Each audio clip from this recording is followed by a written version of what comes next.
футболистите, именно благодарение на друг фондови футболист Аран Ленън и неговото силно представяне. Сега Белами. О, това е дуспа!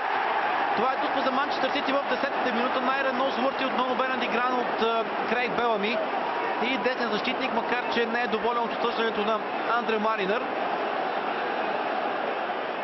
Да видим още веднъж. Фактът, че пропусна топката Найран Носуорти, наистина имаше контакт между двамата.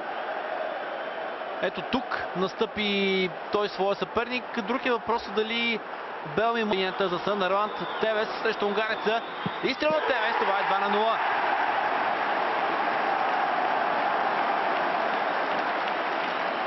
Какво начало аржентинеца? Не ви казал, че изпълнението бе кой знае колко качествено, но въпреки това, след като е отбелязан гол, Тевес естествено няма